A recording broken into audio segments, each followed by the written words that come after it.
नमस्कार मित्रांनो, मुरांबा मालिकेच्या आजच्या भागामध्ये मी आपलं स्वागत करतो आणि त्यामध्ये अक्षय आता सायदाला हा शिरा वाढत असतो आणि प्रेमाने सायदा आता तो शिरा खाताच सायदा आता अक्षयकडे बघू लागतो.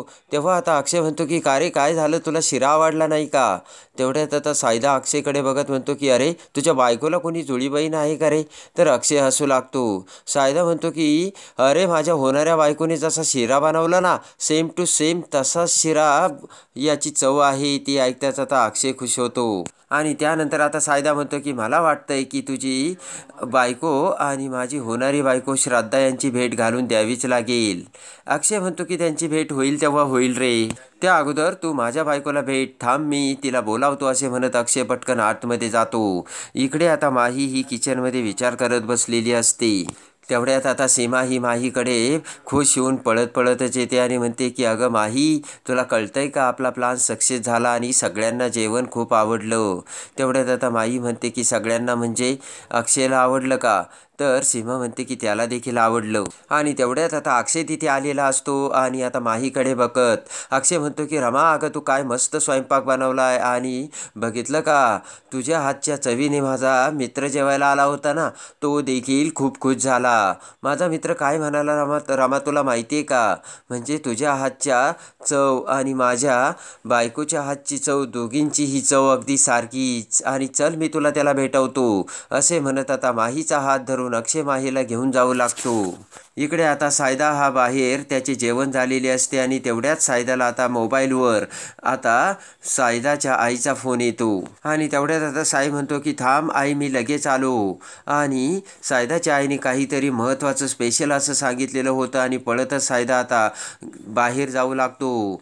त्याच वेळेस आता अक्षय हा माहीला घेऊन बाहेर येत असताना अक्षयचे लक्ष पळत असलेल्या आता सायदाकडे जाते आणि अक्षय आता मोठ्याने साई असे हाक मारत सायदाकडे बघतो तर गेट उघडून सायदा बाहेर गेलेला असतो आणि आपल्या कारमध्ये बघत बसत आता सायदा तेथून घरी येतो. आता डॉक्टर हे घरी आलेले असतात आणि रमा ही अंथरुणावर पडलेली असते आणि तेवढ्यात आता पळत पळत सायदा तिथे येताच डॉक्टरला बघतात आणि रमाकडे बघतो.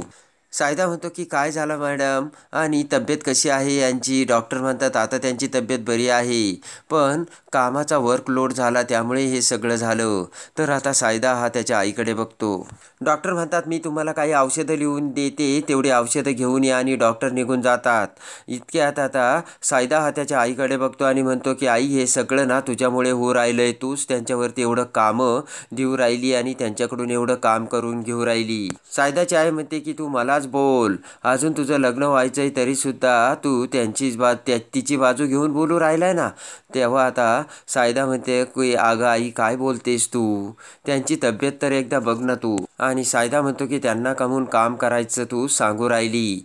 तेव्हा आता सायदाची आई म्हणते की अरे, मी कशाला तिला काम करायला सांगेन, तिलाच कामाची खूप हौस आहे. आणि इकडे आता मुकदमांच्या घरात सगळेजण जेवायला बसलेले असतात आणि सगळेजण आता तो शिरा आणि तो सगळा स्वयंपाक खात म्हणतात की रमा, स्वयंपाक तर एक नंबर झालाय बरं का. तेव्हा आता अय्याजी आणि सीमा म्हणतात किती दिवसांनी आपण असं रमाच्या हातचं खातोय. रमा म्हणजे माही आता सगळ्यांना जेवण वाढत असते आणि किती दिवसांनी अशी जिभेवर रेंगाळणारी चव बघायला मिळते. शशिकांत खात म्हणतो की हे अगदी खरं आहे बरं का. इकडे आता आनंद आणि मयुरी देखील खूप खुश झालेले असतात. हसतच आता मयुरी म्हणते की काय मग रमा, दररोज बनवणार ना आता जेवण? आणि सीमा आता माहीकडे बघते आणि आता माही म्हणते मी, तर सीमा म्हणते हो म्हण. तेव्हा आता माही म्हणते की हो हो, मीच बनवणार ना जेवण. आणि तेवढ्यात आता रमा ही सीमा समोर येते. सीमाच्या डिशमधील ते थालीपीठ बघून आता माही म्हणते की मला तरी टेस्ट करून बघूयात ना कसे पदार्थ बनवलेत मी. सीमा म्हणते खा ना पटकन. आता सीमाच्या डिशमधील एक घास आता माही खाते आणि खरंच आता माहीला सुद्धा ती चव खूप जिभेवर रेंगाळू लागते आणि लगेच आता माही म्हणते की वाव, अमॅझिंग. तर तेवढ्यात आता अक्षय पाठीमागून येऊन खुर्चीवर बसतो. तेवढ्यात आता सीमा ही रामाला खुणावते आणि अक्षय आल्याचे सांगते. माही आता अक्षयकडे बघते आणि म्हणते की अय्या तुम्ही कधी आले. तेवढ्यात आता अक्षय म्हणतो की काय मी आत्ताच आलो. आणि त्यानंतर आता अक्षय हा जेवण करू लागता. चमच्याने एक घास खातो आणि एक घास खाताच आता अक्षयला रमाच्या हातची तीच चव आठवते आणि डोळे बंद करत अक्षय विचार करतो की तीच चव माझ्या रमाच्या हातची. आणि त्यानंतर आता प्रेमाने अक्षय हा माहीकडे बघतो आणि चमच्याने आता शिरा घेऊन तो माहीला भरवतो. तेव्हा माहीसुद्धा प्रेमाने आता अक्षयकडे बघू लागते. तर माहीचा हात धरून अक्षय प्रेमाने आता माहीचा किस घेतो आणि माहीच्या शरीराचा तो स्पर्श आता अक्षय हा रमाचा स्पर्श असल्याचे आता आठवू लागतो. आणि त्याच वेळेस इकडे शशिकांत, सीमा सगळेजण लाजून चूर होतात. त्यानंतर आता माहीला सुद्धा अक्षयने आपल्या हाताचा किस घेतल्यानंतर आता माही ही अक्षयकडे प्रेमाने बघू लागते. त्यानंतर आता माही ही बेडरूममध्ये येते. अक्षयच्या फोटोकडे बघत आता माही विचार करते की काय हे अक्षयने आज प्रेमाने आपला किस घेतला. पण आता माही विचार करते की अक्षय आपल्याला रमा समजतो म्हणून बाकी काहीच नाही आहे असे आता माहीचे दुसरे मन म्हणत असते. आणि त्यानंतर आता माही ही असा विचार करत असतानाच पाठीमागून अक्षय आता माहीसमोर येतो आणि माहीला मिठी मारतो. आणि माहीला मिठी मारता क्षणी आता अक्षय आता रमा समजून माहीची माफी मागतो आणि म्हणतो की आय एम सॉरी रमा, पण माझ्यामुळे तुला ऑलरेडी खूप त्रास झाला आहे. अक्षय म्हणतो की मी तुला सतत परीक्षा द्यायला लावतोय. अगं मी तुला वेगवेगळे किती प्रश्न विचारतोय, तुझ्यावरती संशय घेतो, शंका घेतो, पण मला आज खरं कळालं. तुझ्या हातची चव खरंच अप्रतिम आणि पहिल्यासारखीच आहे. अक्षय म्हणतो की रमा मी तरी काय करू, मला सततच प्रश्न पडतात. रमा एवढी का घाबरलेली असते आणि तिच्यामध्ये काही बदल झालाय का, यामुळे मी माझ्या मनालाच खात असतो. आणि अक्षय म्हणतो की मी तुला विचारलेल्या या सगळ्या प्रश्नांचा तुला त्रास होत असेल बरोबर ना. अक्षय आता रमाचा हात धरतो आणि रमाची माफी मागतो. माही आता अक्षयकडे बघू लागते. तर अक्षय म्हणतो की रमा यापुढे मला माफ कर, मी तुला कधीच प्रश्न विचारणार नाही आणि तुला त्रासही देणार नाही, कारण ऑलरेडी माझ्यामुळे तुला खूप त्रास झालाय रमा. तेव्हा आता माही पुन्हा अक्षयकडे बघू लागते. रमाच्या जवळ येत अक्षय रमाचे दोन्ही हात धरतो आणि म्हणतो की I am really sorry Rama, पण मी तुला आता स्पष्टपणे सांगतो, आत्तापर्यंत तुला माझ्यामुळे खूप परीक्षा द्यावी लागली आहे, पण आता मी तुला कोणतेही प्रश्न विचारणार नाही. आणि आता अक्षयने आता रमाचे म्हणजे माहीचे हात धरलेले असतात. अक्षय म्हणतो की मी तुला आता त्रास देणार नाही आणि कुठलीही शंका घेणार नाही आणि कुठलेही प्रश्न विचारणार नाही. तेवढ्यात आता अक्षयचा स्पर्शसुद्धा माहीला हवासा वाटू लागतो. अक्षयने आता माहीच्या हाताला पकडलेले असते आणि त्या पकडलेल्या अक्षयच्या हाताकडे आता माही एकटक नजरेने बघू लागते. आणि आता माहीसुद्धा तिचा हात अक्षयच्या हाताशेजारी घेऊन येते. अक्षय म्हणतो आय एम सॉरी, उगाच मी स्वयंपाकघरात तुझ्यावरती शंका घेतली रमा. आणि रमाच्या चेहऱ्याला हात लावत आता लगेच अक्षय म्हणतो आय एम सॉरी रमा, तू मला माफ करशील का. पटकन आता रमा तिचा चेहरा बाजूला करते. तर अक्षय त्याच्या हाताकडे बघतो आणि आता माही म्हणते की तुमचं काही चुकत नाही, खरं तर माझंच चुकतं. आणि आता माही म्हणते की खरंच माझं वागणं बदललंय. अक्षय पुन्हा आता माहीच्या जवळ येऊ लागतो. तर झटक्यात अक्षयकडे बघत आता माही पटकन म्हणते पण मी ती रमा नाहीये. ते ऐकताच आता अक्षयला मोठा धक्का बसतो आणि विस्मयाचकित होऊन माहीचे ते प्रश्न आणि उत्तर ऐकताच आता अक्षय हा मोठे डोळे करून माहीकडे बघू लागतो. अक्षयला सुद्धा मोठा धक्का बसलेला असतो. इकडे आता रमा ही मध्ये आता अंगावरती कपडे घेऊन आजारी असल्यामुळे तशीच झोपलेली असते. आणि तेवढ्यात सायदा हा रमासमोर येऊन चक्कर मारत असतो. आणि त्यानंतर प्रेमाने सायदा आता रमासमोर बसतो आणि म्हणतो की डॉक्टर, अरे बापरे, यांना तर थंडी वाजू राहिली. रमा आता कुडकुडत असते. सायदा आता रमा शेजारी बसतो आणि म्हणतो की मॅडम. तर पुन्हा आता सायदा म्हणतो नाही श्रद्धा. प्रेमाने रमाकडे बघत आता सायदा म्हणतो की मी तुम्हाला कधीच कमी पडू देणार नाही, मी देवाची शपथ घेऊन सांगतो. सायदा म्हणतो की मी तुम्हाला अगदी फुलासारखा जपेन. त्यानंतर सायदा उठून उभा राहत एक टक नजरेने आता रमाकडे बघू लागतो. तर तेवढ्यात पाठीमागून सायदाची आई तिथे येते. सायदाकडे बघतच आता सायदाची आई म्हणते की पोट्ट्या, तिच्याकडे असा एकटक टकामका काय बघत राहिलाय. आणि तेवढ्यात आता लगेच सायदाची आई म्हणते की अरे पोट्ट्या, तुझं आता तिच्यासोबत लग्नच होणार आहे ना. तर सायदा म्हणतो की कुठं काय आई, मी कुठं काय बघतोय. तेवढ्यात आता सायदाची आई म्हणते की पण मी तुमचं लग्न जमून आले बरं का. सायदा म्हणतो काय. तर आता सायदाची आई म्हणते हो, अरे आता महाशिवरात्री येते ना. सायदाची आई म्हणते की इकडच्या देवळाची एक प्रथा आहे. सायदाची आई म्हणते की इकडे एक प्रथा आहे, त्या देवळामध्ये ना एक कुंड आहे. होणाऱ्या बायकोने त्या कुंडातील पाणी घागरीमध्ये घ्यायचं आणि त्याच वेळेस नवरा ना महादेवाच्या पिंडीला ते पाणी घालून अभिषेक करणार. आपण तिकडे जाऊ बार का, असे आता सायदाची आई सायदाला सांगते. सायदाची आई म्हणते की घागर घे आणि या श्रद्धाच्या हातातून कुंडाचं पाणी आण. सायदाची आई म्हणते की असं जर केलं तर संसार एकदम सुखाचा होतो सायदा. अरे ते पुण्याचं काम असतं. आणि त्यानंतर इकडे आता सायदा हा प्रेमाने पुन्हा रामाकडे बघतो. रामा आता झोपलेली असते. सायदा म्हणतो ठीक आहे, मी येईल कुंडाचं पाणी घेऊन. तेव्हा सायदाची आई खूप खुश होते. इकडे आता रमा म्हणजे माही ही अक्षयला सांगत असते की तुम्ही जी समजता ना ती रमा मी नाही आहे. पुन्हा आता अक्षयला दुसरा धक्का बसतो आणि पुन्हा आता आश्चर्यचकित होऊन अक्षय माहीचे ते बोलणे ऐकतो आणि म्हणतो की रमा तू काय बोलते हे. तेवढ्यात दरवाजा उघडून शशिकांत तिथे येतो आणि अक्षयला बघताच आता शशिकांत म्हणतो की अरे अक्षय काय चाललंय तुमचं. शशिकांत म्हणतो की आत्ताच कुठे ती दुःखातून सावरली, जरा विचार कर. आणि बिचारी किती थकली बघितलंय का, आणि तू प्रत्येक गोष्टी तिच्यावर असा संशय का घेतोस, असे आता शशिकांत हा अक्षयकडे बघत बोलतो. शशिकांत म्हणतो की तिचं असं म्हणणं आहे पूर्वी ती ज्या गोष्टी करायची ना त्या गोष्टी आता तिला जमतीलच असं काहीच नाही रे अक्षय. अक्षय आता शशिकांतच्या बोलण्याचा पुन्हा विचार करू लागतो. शशिकांत म्हणतो की उगाच तू तिच्यावरती संशय घेतोस, बघ किती हतबल निराश होऊन गेली आहे ती. शशिकांत म्हणतो की तू तिला म्हणाला तू रमा नाही आहे तर ती बिचारी काय करील. हे बघ आता अक्षय तू काय बोलतोयस हे असा. तर अक्षय म्हणतो की हे बघा मी तिला ठामपणे असं म्हणालेलो नव्हतो. तेव्हा आता शशिकांत म्हणतो की अरे तू ठामपणे नाही म्हणालास पण तुझ्या मनात संशय आहे ना. तर आता अक्षय म्हणतो की पण मी ठामपणे नाही म्हणालो आणि त्यासाठी मी रमाची माफीसुद्धा मागितली. शशिकांत म्हणतो की पण ती माफी तू आत्ता मागितली ना या अगोदर. शशिकांत म्हणतो की पण या अगोदरचं काय. अरे अक्षय तुझ्या या अशा वागण्यामुळे ती किती हर्ट झाली तुला कळतंय का.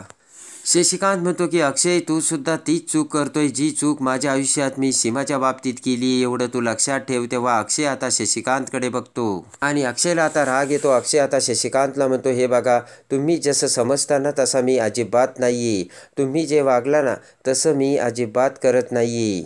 माझं रामावरती प्रेम आहे हे तुम्हाला देखील माहिती. अक्षय म्हणतो की मला माझी चूक पक्की कळाली आणि त्यासाठी मी रामाची माफीसुद्धा मागितली. आणि अक्षय आता रामाकडे बघतो आणि त्यानंतर आता अक्षय म्हणतो की रमा मी पुन्हा तुझी एकदा माफी मागतो आणि हवं तर मी कान पकडू का. ते ऐकून आता माई म्हणते की नाही नाही तुम्ही कान पकडायची काहीच गरज नाही आहे. आणि चला आता सगळं गोडगोड झालं असे म्हणत आता शशिकांत देखील खूप खुश झालेला असतो. आणि त्यानंतर आता शशिकांत आणि अक्षय दोघेही आता एकमेकांचा गैरसमज आता दूर करू लागतात आणि तेवढ्यात आता अक्षय देखील खुश होतो. तर आता शशिकांत म्हणतो की अक्षय अरे उद्या महाशिवरात्र आहे तेव्हा तुम्ही देवळात जा. तर अक्षय रमाला म्हणतो की खरंच उद्या रमा महाशिवरात्र आहे, जाऊया आपण देवळात. तर आता रमाला धक्का बसतो आणि आता इकडे रमा पटकन बेडरूममध्ये येऊन एकटक विचार करत बसते. आणि आता आपण जेवण वाढलेले असताना अक्षयने प्रेमाने आपला हात धरून आपला कसा किस घेतला आणि अक्षय आपल्याजवळ कसा आला, अक्षयचा स्पर्श आपल्याला कसा वाटला हे सगळं आता माहीच्या डोळ्यासमोर येत असते. आणि तेवढ्यात आता माहीचं दुसरं मन माहीसमोर येते आणि आता माहीचं दुसरं मन म्हणते की ए स्ट्रॉंगेस्ट गर्ल, तू तर तुला जगातली सगळ्यात स्ट्रॉंगेस्ट गर्ल मानते ना, मग अशी उदास का बसलीस. आता माही ही तिच्या मनाकडे बघते. माहीचं दुसरं मन म्हणतं काय झालं तुझा अक्षय तुझं ऐकत नाही आहे का माही. तर आता माही म्हणते की माही नाही म्हणायचं रमा म्हणायचं.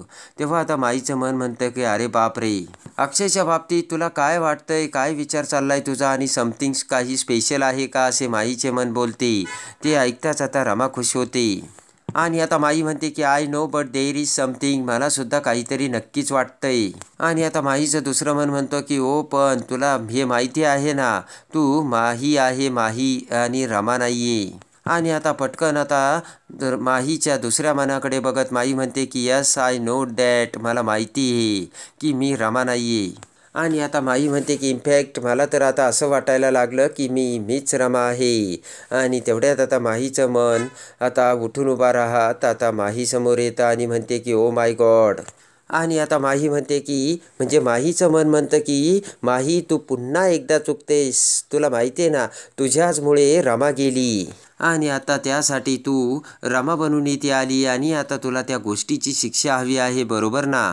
आणि तुला देखील चांगलंच ठाऊक आहे की तू रमा नाही आहे, माही आहेस माही, आणि तीच स्ट्रॉंगेस्ट गर्ल. आणि आता लगेच माही म्हणते की सगळं विसरलीस का तू, तुला सगळं माहिती आहे तुला काय करायचं ते. आणि माहीचं मन म्हणतं की तुला आता वर्ल्ड टूर करायची, सगळं जग बघायचं, अजून तुला खूप फिरायचंय आणि या बंधनात तू कुठं अडकायचा विचार करतेस, असे आता माहीचे मन आता माहीला सांगत असते. आणि तू नको असा विचार करू, या घरात राहून तुला तुझं लाईफ का स्पॉईल करून घ्यायचं तेच मला काही कळत नाही, असे आता माहीचे दुसरे मन माहीला सांगत असते. आणि या सगळ्यांमध्ये तुला काय पडायचंय, कशाला पडतेस तू, असे माही आता तिच्या मनाला सांगते. माही म्हणते की तुला काय करायचं या सगळ्यांमध्ये, मी काहीही करू. इकडे आल्यानंतर मला जी फिलिंग आली ना ती फिलिंग्स कधीच आली नव्हती, असे माही तिच्या मनाला समजूत घालू लागते. आणि ही फिलिंग खूप डिफरंट आहे, असं फिलिंग मला कधीच झालं नव्हतं. त्यानंतर आता रमा म्हणजे माही म्हणते की एवढं प्रेम, तुला माहिती आहे ना या घरातला प्रत्येक माणूस माझ्यावरती किती प्रेम करतो ते, आणि अक्षयसुद्धा माझ्यावरती किती प्रेम करतो हे तू बघितलंय ना, एवढं प्रेम तर माझ्या घरामध्ये कोणीच केलं नाही आहे. आणि इथे तर मी सगळ्यांना हवी आहे, हे सगळं किती क्यूट आहे, असे हसतच आता माही तिच्या मनाला समजूत घालू लागते. माहीच्या दुसऱ्या मनाकडे बघत विचार करत आता माही म्हणते की मला माहिती आहे मी अशी नाही आहे तर तशी आहे, पण आता हा लूकसुद्धा मला आवडायला लागला आहे आणि मलासुद्धा हे सगळं आवडायला लागलं आहे. आणि आता रमा म्हणते की मला ह्या अशा लूकमध्ये आता आवडतंय, मला हे घर आवडतंय, मला या घरातील माणसं देखील आवडायला लागलीत, तेव्हा आता मला नाही जायचं इथून, असा आता रमा तिच्या मनाला समजूत घालून निर्णय घेते. त्यानंतर आता माहीचं मन म्हणतं की हे बघ, हे घरचे आहेत ना हे सगळे तुझ्यावर प्रेम नाही करत तर रमावर प्रेम करतात, आणि तुला हे जे सगळं प्रेम दिसतं ना ते तुझ्यावर नाही तर रमावर आहे, रमावर. आणि त्यानंतर आता माही ही पुन्हा विचारात पडते. इकडे आता दुसरे दिवशी अक्षय हा माहीला घेऊन महाशिवरात्रीसाठी आता महादेवाच्या मंदिरासमोर आलेला असतो. कारमधून उतरत आता अक्षय आणि माही हे मंदिरासमोर येतात. तर त्याच वेळेस आता इकडे सायदा हा खऱ्या रामाला घेऊन त्या मंदिरात आलेला असतो. आणि आता अक्षय माहीला सुद्धा त्या देवाचं सगळं शास्त्र सांगतो आणि म्हणतो की या देवाची प्रथा आहे, बायकोने भरलेल्या आता हंडा म्हणजे ते उदक घागरीतून घेतलेलं पाणी मी माझ्या हाताने देवाला व्हायचं. आणि त्याच वेळेस आता रमा ही खरोखर तिथे आलेली असते आणि खरी रमा आता नदीच्या पाण्यातील आता ते जल घेऊन आता मंदिरात येते. तर त्याच वेळेस आता अक्षयसुद्धा तिथे आलेला असतो आणि अक्षय आता अभिषेक करू लागतो आणि रमाच्या हाताचं पाणी आता महादेवाच्या पिंडीवर टाकत असताना पाठीमागून सायदा आणि खरी रामासुद्धा तिथे आलेले असतात. आणि खरी रामा तिथे येताच आता अक्षयला रमाची स्पर्श आणि रमाची झुळूक आता त्याला ती आठवते आणि पुन्हा आता अक्षय ते उदक टाकत असताना पाठीमागे बघू लागतो. तर आता रमा ही हात जोडून सायदा शेजारी आता उभी असते आणि महादेवाकडे बघत असते. तर अक्षय ते उदक आता महादेवाला टाकत असतो. तेव्हा आता अक्षय आणि रमाची महादेवाच्या चमत्काराने तिथे कशी भेट होते हे बघण्यासाठी आणि मुरंबा मालिकेच्या डेली अपडेटसाठी बेल नोटिफिकेशनवर क्लिक करून आपल्या चॅनलला लाईक करा, सबस्क्राईब करा.